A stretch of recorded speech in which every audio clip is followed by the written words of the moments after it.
Texas Tech just doesn't get it. It's baffling to see the stance that they're taking on college athletics, sports, and still continuing to stand pat and toe with Brendan Sorsby. Talk about them on the national news circuit. Texas, Georgia, Alabama, Tennessee, Georgia Tech, and Miami, and much, much more coming up today on the show.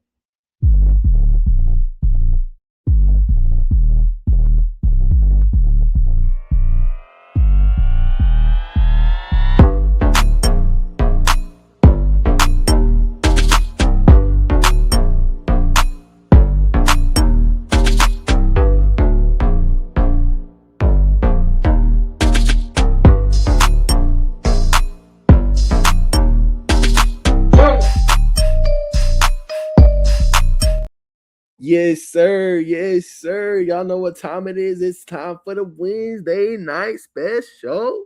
Stand up. Yes, sir. Welcome back to the Truth. The Truth with Najeh Wilkins, man. Appreciate everybody tuning in, man. Look, y'all make sure y'all like, comment, subscribe. Y'all hype up this video, man. I just did a live not too long ago for y'all. Tennessee and Texas, that noon kickoff. Gave my thoughts on that. Why I think it should be, afternoon game. But y'all go check that out. Broke all that down. But on this one, right, we got to talk about some of the stuff that's going on in college football, right? And one of the big news, and I appreciate y'all running it up on my TikTok and all that good stuff, man. But I don't understand for Texas Tech. It's like they don't get it. And it's like, oh, well, we've seen people beat people, well, we've seen them do way worse things. Like, what part do you guys not understand? This involves the integrity of the sport. There is nothing, no protocol, nothing you guys can put in place that's going to make anybody feel good about it. That's it. It ain't no Texas Tech versus the world. Like, it is simply an ethical issue, bro. It's an ethical issue, right?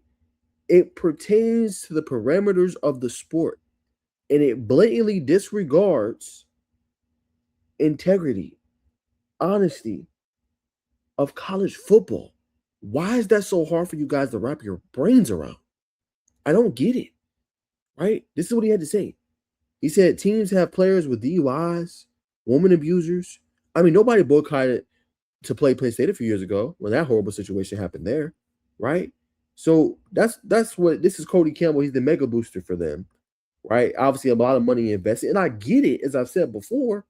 But when you guys put the money to a side and actually look at the damn integrity of the sport, when do we have that conversation? When? So I want you guys to see what he had to say in his interview today.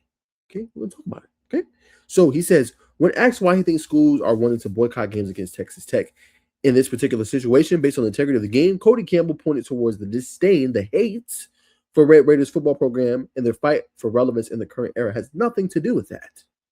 Absolutely nothing, right? And he said it's because college football world doesn't think that Texas Tech should be as good as we are.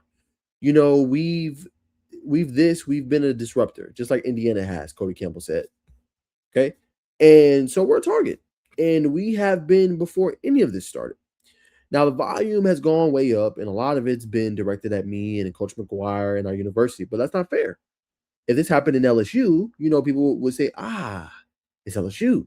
They're always going to get going to kind of do what they do in, but it happened at Texas Tech. And people don't want to compete with us. Compete is crazy. Wild statement. Of course, ADs in the Big 12 are saying crazy things, and saying they don't want to play us as well. They don't want to play us because they know he's good, and they don't want to play us because play us to be as competitive. They want to have a better chance at winning the conference. So they're inherently conflicted in their opinion. So we're going to do the right thing by this kid and follow the law. Interesting. Following the law. Okay. When asked whether he thinks courts will one day allow players to gamble on sports, as long as it's not their own team or performance, Cody Campbell noted that he does think that's something which needs to be fixed. Oh, I don't know what the courts are going to say, but I do think that's something that needs to be fixed. And the only way it can be fixed is through congressional action, which is why I've been in D.C., been working with Congress, working with the White House to try and fix these problems. Oh, okay. As it stands today, they are what they are. Oh, I think it's fair to say Texas Tech has fully embraced the role of villain, and I can't say I blame them. Okay. So you think that stuff should be fixed, but yet when it benefits you, you don't. You think that people are afraid of competition. I'm gonna be real, bro. Nobody's afraid of Texas Tech. Nobody. Let's be honest. You just got relevant, bro. Honestly, not even coming for Texas Tech, the football team, but y'all just got relevant. Y'all just got good, right? There is no fear, right? It becomes down to integrity. If this dude plays $90,000, $9,000 worth of bets, who's to say he won't throw a game? Who's to say he won't get? Oh, hey man, we know you do the wagering and the sports betting and gambling. Hey man, we'll pay you $2 million. Throw this game. Who's to say that won't happen? There's a larger issue here. It ain't no competitive issue or competitive balance issue. I promise you, right? If y'all was that good, why does everybody think the Big 12 is wide damn open? Let's be honest. Why does everybody think the Big 12 is open? With Sorsby in there? That's my point. It has nothing to do with competitive balance. It has to do with an integrity issue. It's that simple, right? And it's worse because even their head coach, bonkers, right? He says, as a society, we've been okay with other things that happens and a lot of players that play. It's crazy. It's not murder. It's not beating somebody. What does that have to do with anything? Right? And I'm not even seeing, I'm not a proponent of that, right? I'm not an advocate, I'm not a supporter of any of those things. Murder or beating anybody. What does that have to do with what we're talking about? Right? Oh, because he didn't do the extremes, it's okay. No, it's not. It's not okay, head coach. But y'all are so desperate for him to play because you got all this money invested that you're willing to do whatever it takes to defend that, right? And I talked about the statement earlier about what Kirby Hoka had to say. You know what I'm saying? And I won't go through that because y'all go to my TikTok, NAJEH woke. Y'all go check that out, right? I'm not going to talk about that on the show today. You know what I'm saying? Y'all go check that out. I gave my full soliloquy on that, right? But I'll paraphrase on what he had to say. Oh, we didn't fund it, right? We didn't file it and we didn't fund it for him to throw the lawsuit. Yeah, but you're the beneficiary of it, right? Doesn't matter if you put money or not in it, right? It comes down to ethics. And I feel for the NCAA because this is why they're asking for congressional action. Because if they don't ask for congressional action, things like this happen. I can just sue, get the district court to approve, and I'm good. And they've basically been rendered powerless. And it's like for Texas Tech, just take a moment to think back and put yourself in other people's shoes. But y'all can't do it. You think it's, oh, everybody doesn't like us. It has nothing to do with that. Right now, they don't. Because you are questioning the sport. Like when you have a whole set of your conference, the Big 12, is like, yeah, we're not playing you. And then the Big 10 jumps into the equation. And several other prominent teams. It's no longer, oh yeah, it's this. You're gonna have the entire country against this. That's a wake-up call.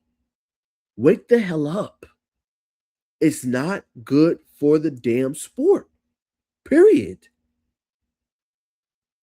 I don't understand like why they cannot wrap their mind around it. Right? It is okay. You didn't do your due diligence.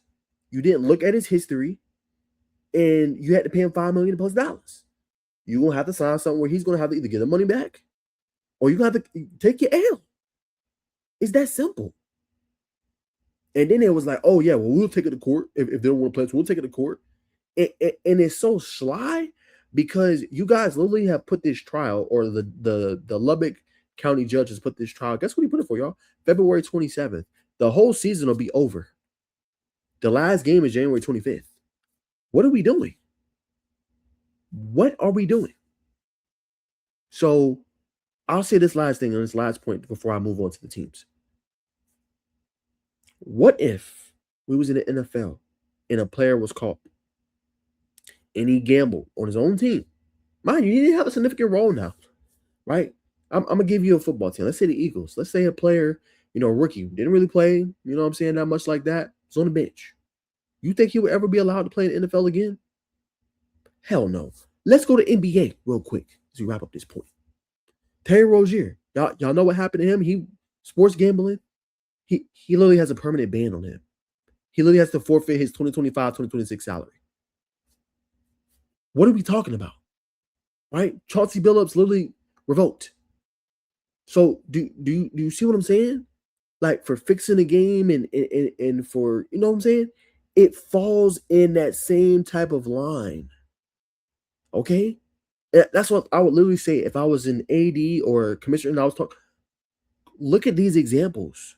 You think they're gonna ever allow them to play or shoot up in that league again? The same thing reigns true. It's unfortunate for Sorsby, but at the same time, okay, cool, you got your therapy, cool, you learn from it. Doesn't mean you should be able to play again. Doesn't mean you should be able to play in our sport again. That's all I'm saying, bro. Y'all just don't get it. It is not about a jealousy. It is not about a competitive balance. It is simply the integrity of the damn sport. If he's done it before and he's done 9,000 damn bets and he's had his friends bet for him, what the hell makes you think he won't do it again? I almost cussed. What makes you think he won't do it again? That's it. Use your brains. It ain't that hard to freaking grasp. I don't get it. I just don't get it. But we're going to leave it there before I get on a whole tangent and rant and even more. But it's just frustrating. It's not that damn hard. Use your brain. It gets worse every day. It's just enough. He shouldn't play. It's over. 2 games is not enough. What is 2 games suspension? Oh, well, he probably won't be ready for the game against Houston. Like, it's a long. No, a ban. A ban. I don't care if you played or you didn't. You bet it on your own team. What are you talking about? I digress. All right, we'll move on. Let's move on. Okay. All right. Let's go to the Georgia Bulldogs on a lighter note. Okay. Some very interesting things is going on in Athens, right? And it's interesting because this kid, Kennedee Jackson, hold on, I am buffering bad. Let me get off this. I don't know why it does that. But he committed to Florida, right? Offensive lineman, 4-star. And if you know Georgia, they're kind of in a rut right now. I wouldn't say I would be worried if I'm a Georgia fan, but the recruiting that they usually get is it's not what it is at this time. I think it's far from over, right? But they've had their struggles in this cycle a little bit, right? So now Georgia's turning up the heat. This is what Kennedy Jackson had to say per this Hail Florida Hail article. Says, I'm not currently doing interviews at this point. Okay. The article says offensive tackle commit Kennedy Jackson made his pledge to the Gators last Tuesday. And the hope was that a Lithonia, Georgia high school product. Let me get that out the way. Sorry, guys. Where I stop off. Was the hope was that Lithonia, Georgia high school product would shut his recruitment down. Right. Instead, Jackson decided to close out his official visit schedule with a trip to Georgia. The Bulldogs gave him plenty to think about, so much so that Jackson isn't talking to anyone right now. John Summerall and Kirby Smart Few may have arrived, and it's about time. Interesting, right? There was always a concern when a commitment teases a potential decision that it could put a temporary stop to all this momentum that Summerall and the Gator staff have generated over the past 6 months. And that isn't to say that Jackson isn't going to back away from his commitment anytime soon. The Gator staff did an excellent job to get put in a position to gain the pledge. Offensive line coach Phil T is considered one of the best and brightest coaches in the sport. Florida still has plenty to go for it. All right. I think that is it. But in all actuality, right, Georgia getting that OV, I think is vital. I think it's crucial. I think it's very important to talk about, right? And you go look at Rusty, you go look at several people, and they're putting the heat on Kennedy, right? Which is, I think he's making a wise choice as a kid. Like, I'm not talking to nobody. I don't want no interviews. Don't hit me up, like, because I think he's still going through that decision process. Yes, he's committed to Florida, but Georgia really wants him, right? And Georgia's trying to get him, and they're trying to get Joshua Sam and Epelle, which we'll talk about here in a second, right? So for him, I think he's doing the right thing. For Florida, this is concerning because this is in the backyard for Georgia, right? Lithonia is not that far from Athens, okay? So probably about an hour and some change ride. Georgia needs more good offensive linemen to come into this class. Having him be a 4-star is very important and very crucial. Okay, so for a Florida fan, yeah, I'd be a little concerned, right? And I think he's really pondering this decision, and he might end up staying home, right? So yeah, there's some traction here. There's some legs here. And for Georgia, you need Kennedy Jackson, right? And that flip will be very important for them. So this is going to be a race, regardless of being committed now.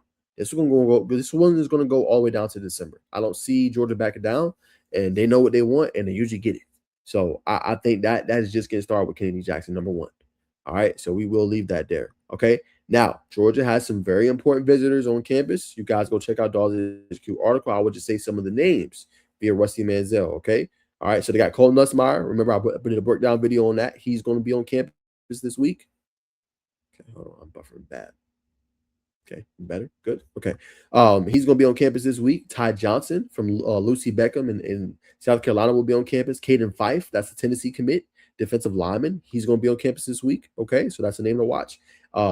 Chris Hector from Columbia, he's blown up on the scene in recruiting. That could be a pretty good offensive lineman for potentially Georgia, depending on what we see there. They could move in the defensive line, but he's going to be on campus. Marcellus Young Casario, he's from Waving Gap, Nakuchi. So he's expected to also be on campus this week. Braden Feister as another one. Defensive back Adrian Cole, right? Georgia has obviously been recruiting him as well. We know they missed out on Chance Gilbert, right? So Adrian Cole is the one to watch for. Rashad Silver, DB, right? He's also expected to be on campus, also from Columbia. Okay, so 3-star prospect. We'll see what happens there. Tay Walden, Collierville, Tennessee. He's expected to be on campus. He is a cornerback.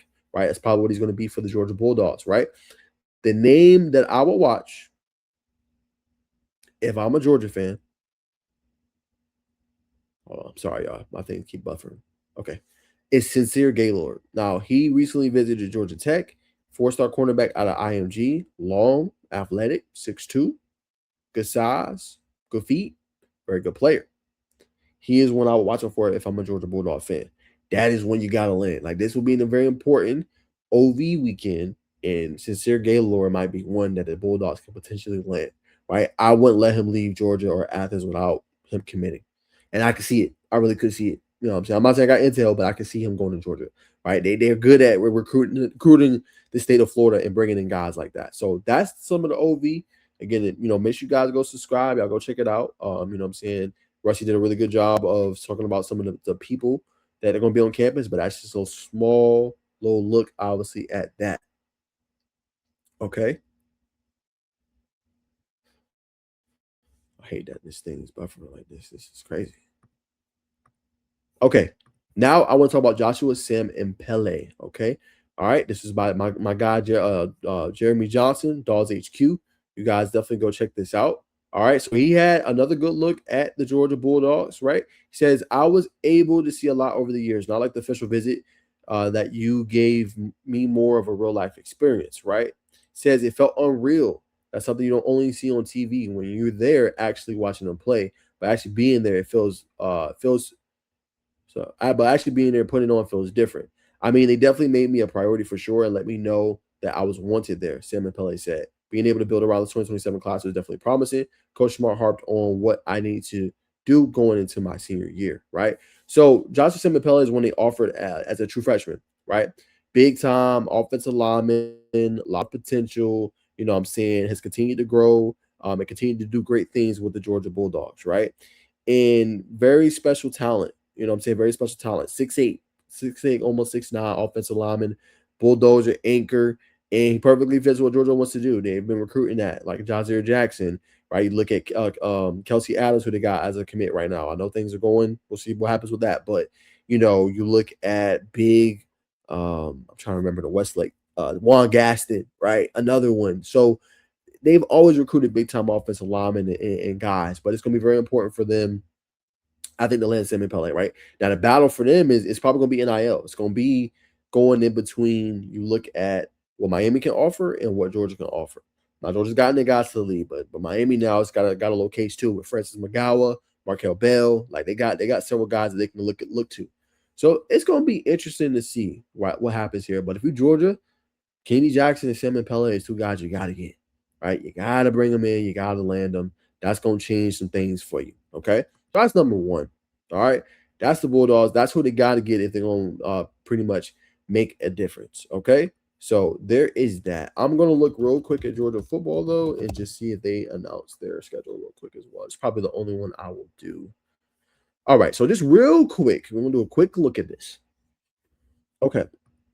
So they're going to play TCU, I believe that is, Tennessee State University at 3 p.m. They will have, let me make sure I got this right. Okay, they'll have Western Kentucky, the Hilltoppers. That'll be 12:45, probably SEC Network. Then they're going to play Fayetteville Arkansas or Arkansas. So we at 12 p.m. Flex game against Oklahoma. Early against Vanderbilt makes a lot of sense. Night game against Alabama and Tuscaloosa. We remember that game a few years ago. It was a lot of fun to watch. Ty Simpson came over there last year. The game before, y'all remember that shootout? That game was off the charts. That was like Ryan Williams coming out party. Then they're gonna play afternoon against Auburn. Probably gonna be a 3:30 kickoff, if we're being humbly honest there, right? Then they play against Florida, the Gators. You know what I'm saying? That'll be a really good one. We know what that one is. That is usually on the neutral site. Jacksonville, you know what I'm saying, usually. Or, we'll see what happens there. I know they're making stadium upgrades. Ole Miss is a flex game. That could be another potential night game for Georgia.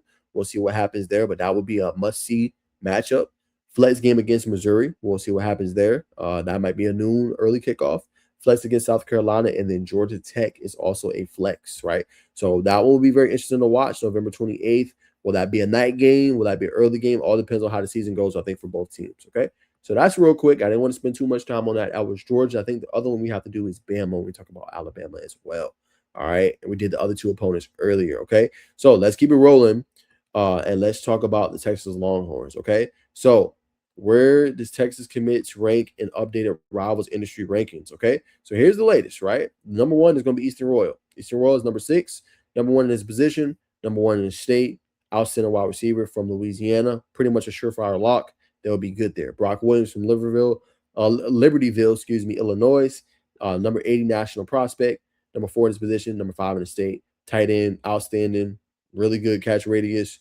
Different in the open field. Dude's a dog. Cameron Hall, edge, Mansville, Texas. 118 nationally, 13 in his position, 17 in the state. Derwin Fields, edge, Brookhaven, Mississippi. 221 nationally, 22 position, 8 in the state. Noah Roberts, running back, Chandler, Arizona. Number 259 nationally, 18 at his position, 5 in the state. Bryson Thrower, right? Recent commit for the wide receiver spot out of Forney, Texas.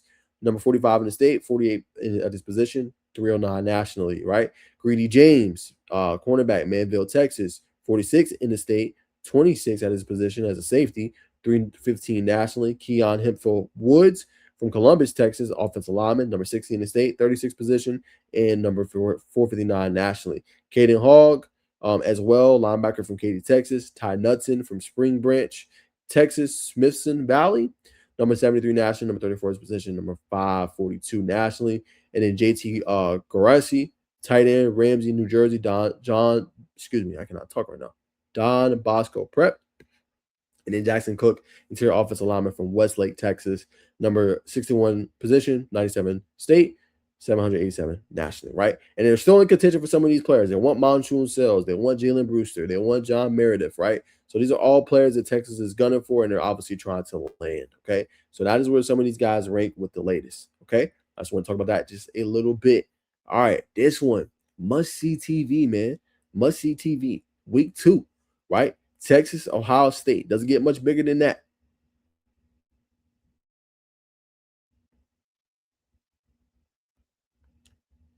Okay, buffering again. I don't know why. All right.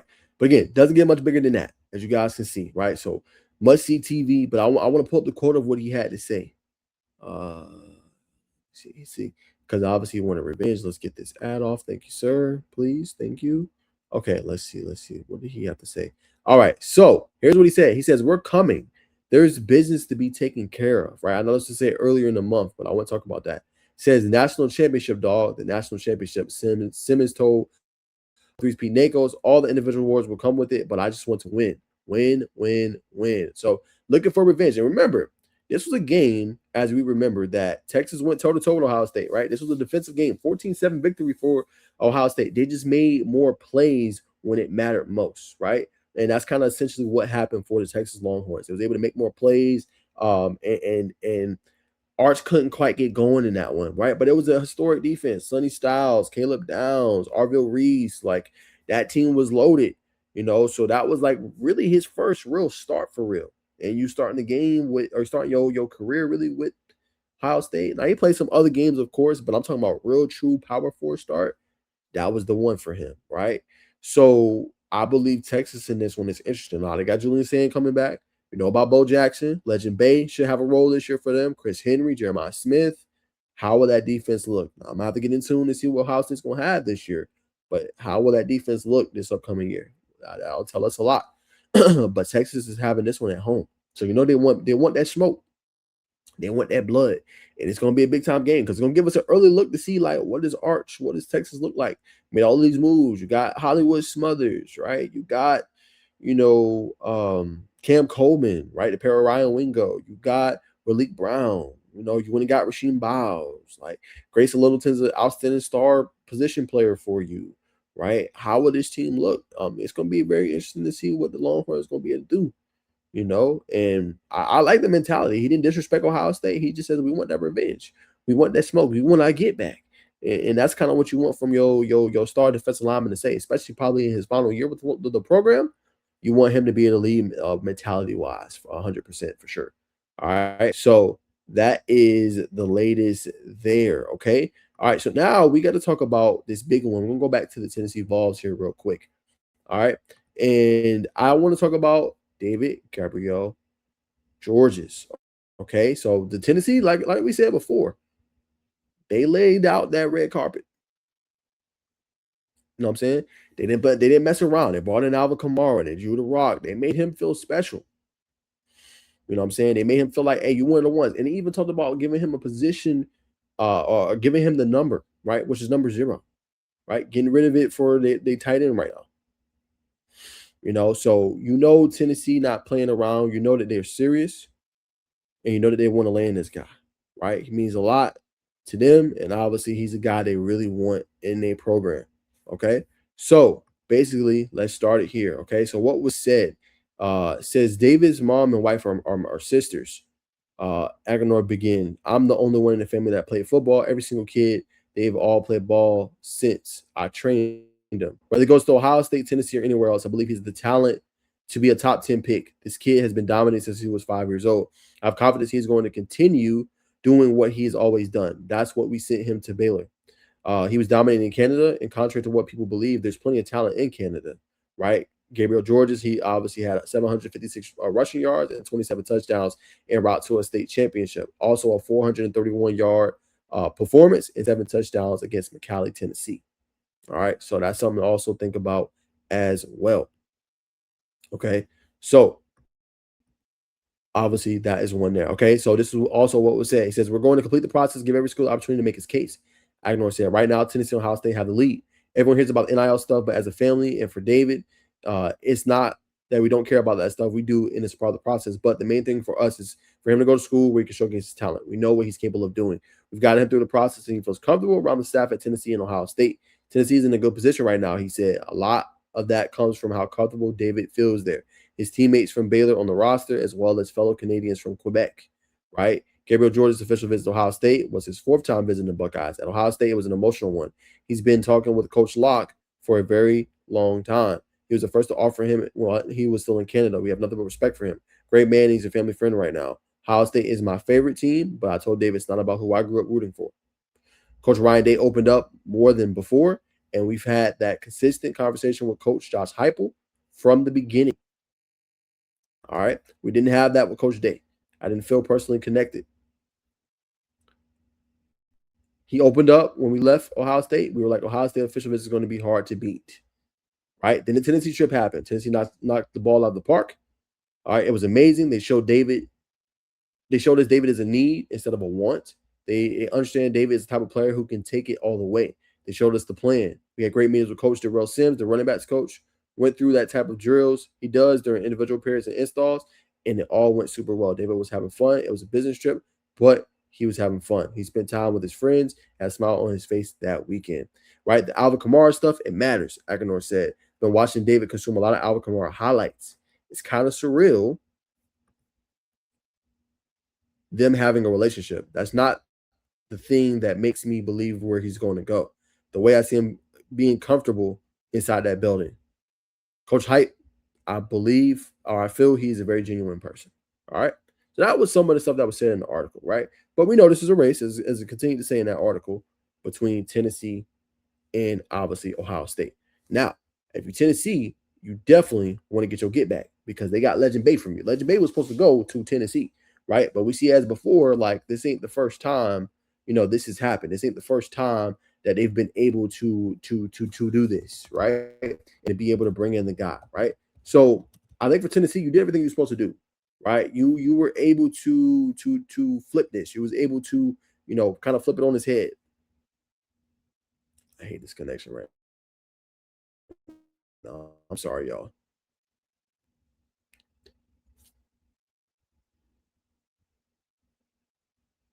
Don't make no sense. It's just buffering going slow. But like you was able to flip it on his head, right? You was able to get him if you're Ohio State. So if you're Tennessee, you gotta get your get back, right? That you didn't like how that ended, But like I said, you have a lot to offer, right? That'll be probably his position because with Javin Gordon in there, and then last year likely for Deshaun Bishop, right? That's gonna kind of put it on, hey, you can come in here, you can potentially start, right? Day one. And you see the guys we put in the league, you see what we've been able to do, right?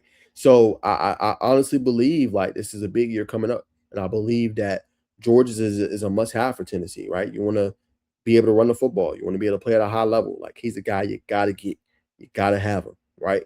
And he makes all the difference in the world, right? If you're a Tennessee fan, so I think he did everything that's to do, right? And I think the key piece in what he said is like the recruiting since Canada, right? Being able to have a relationship with Coach Hype, having a plan for him, right?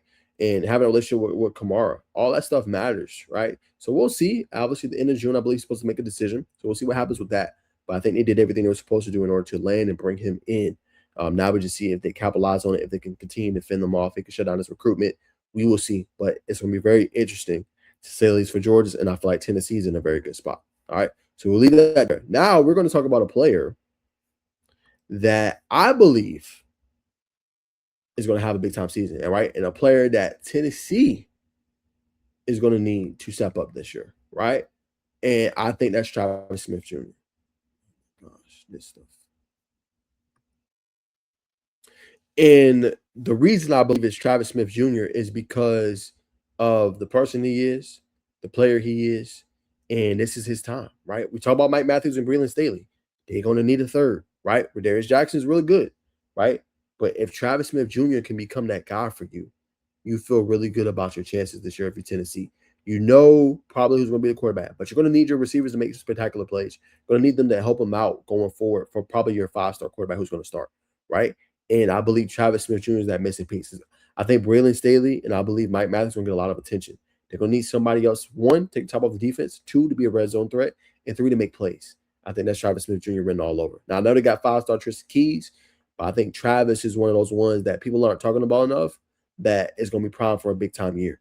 And I think he has all the tools necessary, and I think he's a great athlete and a great player, and I think he's going to be the one that makes a huge difference for Tennessee this upcoming year. So you heard it here first. Tennessee fans that's watching, I think it's going to be Travis Smith Jr.'s year to make a big-time impact, and I think a player that will step up for Tennessee this upcoming year. All right, so we'll leave that there. All right, we're going to go real quick to Alabama before we wrap this thing up. All right, so offensive rundown, the latest on Alabama's targets in the final 2 weeks of OV season, right? So we know they got a lot of things answered, right? We know about quarterback, running back, tight end. Feel pretty good, obviously, about that. You know what I'm saying? So what's going to be key for them moving forward, right? I think if you're Alabama, you want to get Montrell Sales, right? Currently, he's predicted to land with Indiana. But if you're Alabama, it's a must-have. You always land at top-end receivers. This is a guy you got to get, right? Now, he came to Tuscaloosa May 29th through the 31st, right? And had an OV there, obviously. Now, he's going to conclude his last OV on June 19th through the 21st at Ohio State, right? So that would be a big-time visit there. Okay? So if you are Alabama, right, you did everything you're supposed to do. You're in the mix as the top 2, right? Was the OV enough to land him? That's going to be crucial. Osani Gales, another one, right? Obviously, he already visited. You know what I'm saying? A guy that you got to get on the offensive side of the ball, right? He's going to be able to make a difference for you, right? Gales made his 4th trip to Alabama last weekend, previously visited Stanford, and is coming off a official visit to Washington. His parents are originally from Seattle. One of his sisters recently graduated from Washington, though he has also another sister who graduated from NYU.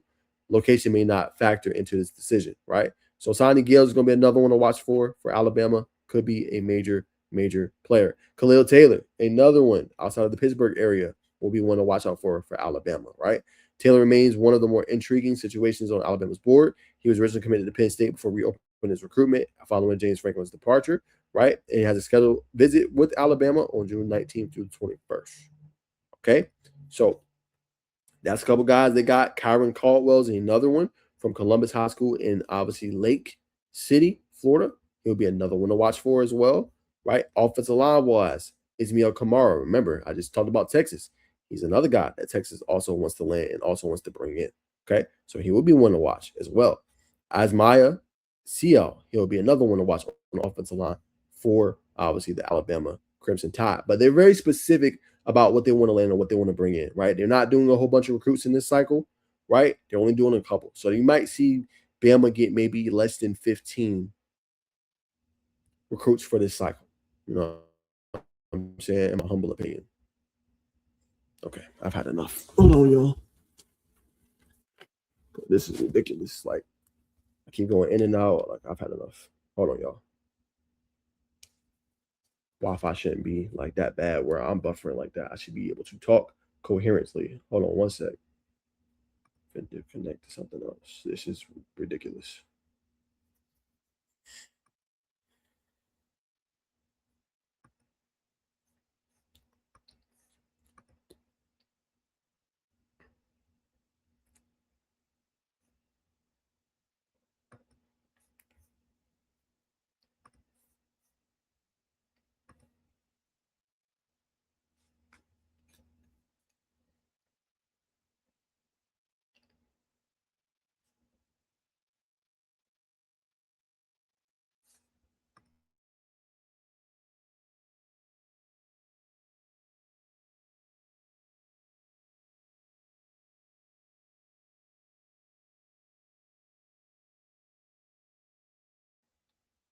All right, y'all.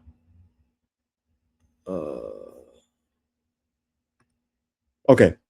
All right, y'all. I am back. Sorry about that. I had to switch Wi-Fi because that was crazy. I couldn't even talk. Kept buffering, kept freezing. Like, that's annoying. Okay. But it's going to be very important that they land on these guys because I think Alabama's going to have less than probably 15 guys, to be honest with you guys, in terms of this cycle in this class. Okay. So something to watch. A couple big time targets they got to land on in order for it to be successful.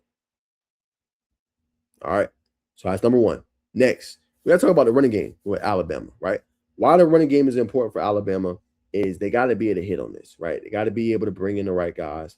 They got to be able to hit on this run game, right?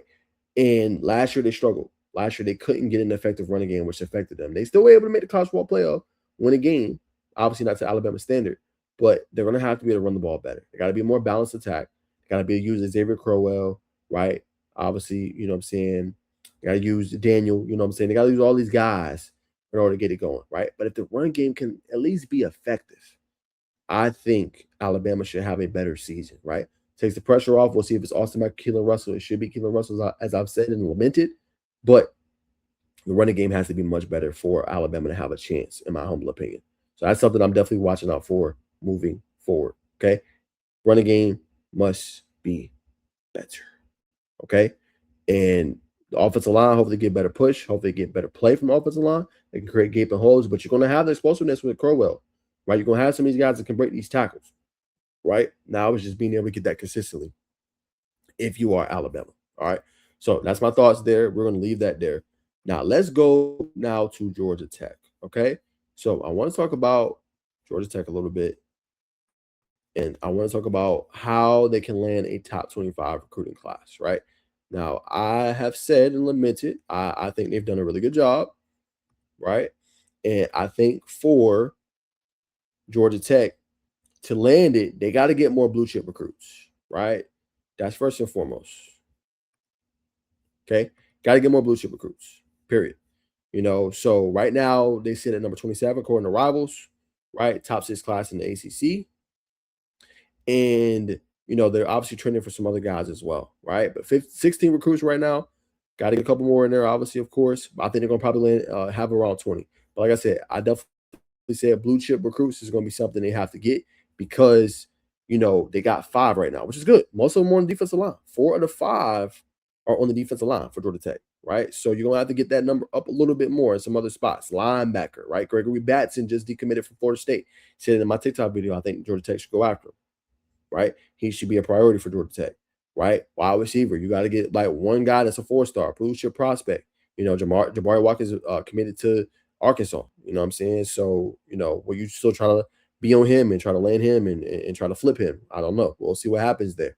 But he's committed to Arkansas, right? Marquise Fennell, we'll see what happens there. When you take the OV to Georgia Tech, he's supposed to commit on the 25th. We'll find out. You know what I'm saying? So they need more blue chips, right? Safety, corner, like they need some guys. Talk about Sincere Gaylord with Georgia. They're gonna have to be able to land another guy in that stature, right? So I think 2 to 3 more blue chips, they should be able to do it. I also think another key component is going to be hitting on key areas, as we just talked about, right? Linebacker, corner, right? Being able to land 2 offensive tackles that are 4-stars. I think all that stuff would be important when you think about it. And obviously, when you talk about it, you know what I'm saying? I think that would be very crucial moving forward, right? I think they're going to pull off more flips, right? They flipped Caden Howard, Nebraska commit. They're going to have to be able to flip some other guys that are already committed, right? Continue to nurture that relationship. And that's been a big part of the key era. Christian Garrett, flip from Georgia. Tay Harris, a flip from Clemson, right? All these guys, they've been able to flip. So I think that's going to be crucial for them. I talked about Joshua Simmons and Epelle. He feels like it's Georgia, Miami. That would be very tough. But if you Tech, you got to shoot your shot where it's there. So for them to land in the top class, more flips, more blue chips, and hitting on those key areas, I think is going to be crucial for them moving forward. If they can do that, they definitely should be able to get that top 25 class. So number 27, got a commitment today from Adrian Williams. I go check out that video, but they should be able to land more. All right. Now, I did a whole video on this, right? So I won't make this very long. Okay. Hold on one second. I'm going to X out some of these tabs.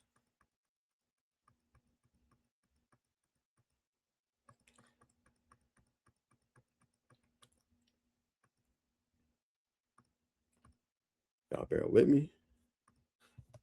Okay. Hold on one second. All right. Power rankings. Now, I talked about it.